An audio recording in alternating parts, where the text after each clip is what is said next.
The Equal Pay Act, signed into law by JFK in 1963, made it illegal to pay men and women different wages if they were doing the same job. But what if the jobs were different and the woman was paid less even though her work was just as valuable as the man's? Winning this kind of pay equity was a much higher bar. Thankfully, we had some experience in the area.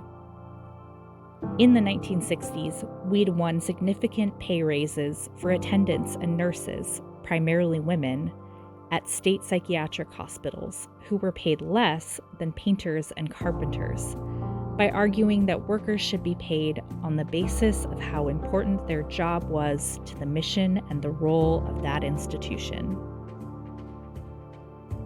To expand this kind of calculation to all WFSE members' jobs, we pushed for a statewide study that assigned numerical scores to the key facets of 121 male and female-dominated jobs.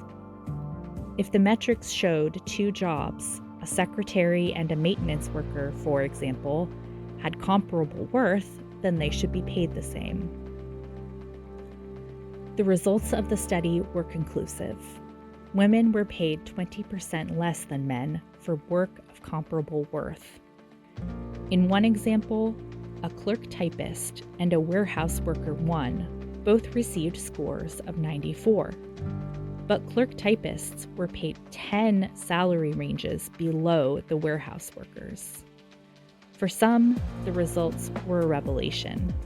For many women, they confirmed what had been obvious all along. Their contributions were systematically undervalued.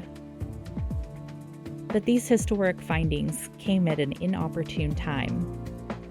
During the late 1970s, anti-worker billionaires and corporations blamed rising unemployment and inflation on public sector workers and their unions in an effort to reduce their taxes and maximize their profits.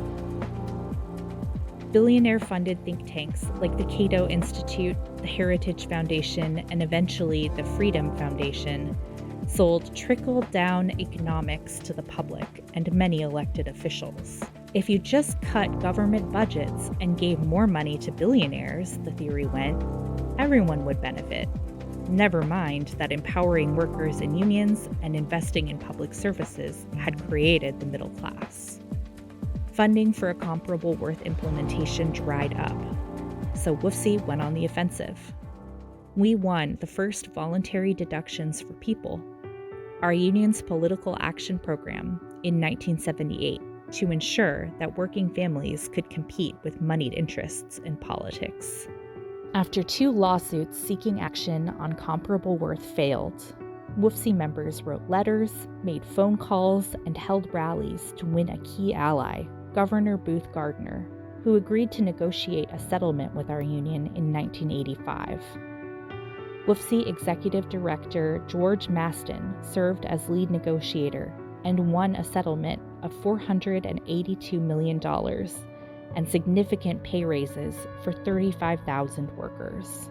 A quick glance at how the plaintiffs in the lawsuit benefited from the decision drove home the significance of the win. Willie Mae Willis, a food service worker 2 at the University of Washington, Seattle, saw her monthly salary increase from $1,087 to $1,614, a 67% increase in pay. To this day, new state employees continue to benefit from these massive increases to their base pay.